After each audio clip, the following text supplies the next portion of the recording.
I'm really curious. When he said, I'll give you the $2,000 and I'll pay you back $4,000, what did you say? I said, you don't have to do that. What did you say to him when he said you don't have to do that? But I was like, nah, man, we do so much for each other. So I'm like, dude, it's the least I can do, because I knew that he had his situation. So you were willing to keep your deal about giving him the $2,000? I just couldn't. Now, you go to him at some point and you say, hey, I need my money back. And he gives you $1,000. Is that correct? That is correct. Are you still banking on your 20-year friendship and willing to just say, give me back my $2,000? Or are you going to hold him to the flame and say, I want the $3,000? He was going to give me the money, and I believed that I was going to give it back to him and say, here's my $1,000 here. You know, you just hold on to that.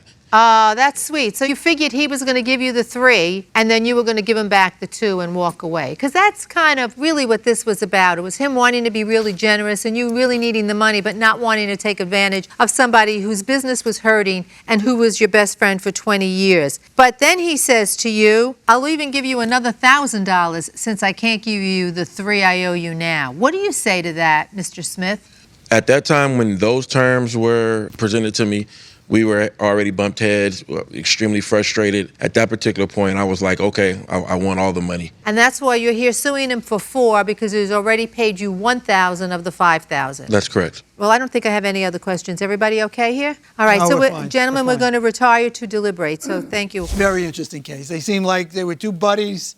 They really were trying to help each other out. You know, the fly in the ointment is the fact that, you know, the defendant said, I'll give you $2,000. It isn't as if I'm extracting from you an unlawful interest in order to give you the money. So here's my thought.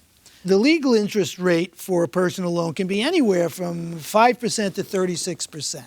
So I would say he gave him $2,000. 36% of $2,000 is $720. That would mean $2,720. Subtract the $1,000 that he gave him back, and that would bring the verdict to $1,720. Would that seem to make sense? I love it. I think that makes a lot of sense. I love it. Because he's an unsophisticated lender, we have the discretion to insert the maximum rate. So I like that. Let's give him the maximum rate of interest and call it a day. I think he'll be happy with it, and I think his friend, I think the defendant would be happy as well, because he really feels that he went out of his way. Great, let's do it. So I'm good with that. Me too.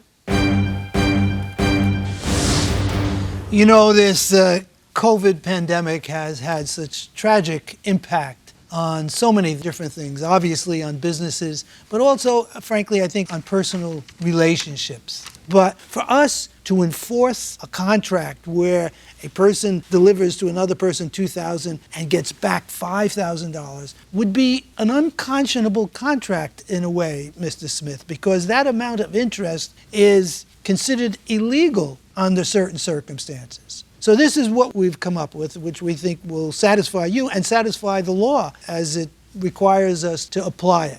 So the maximum interest rate on a personal loan, as we understand it, can vary from 5% to 36%.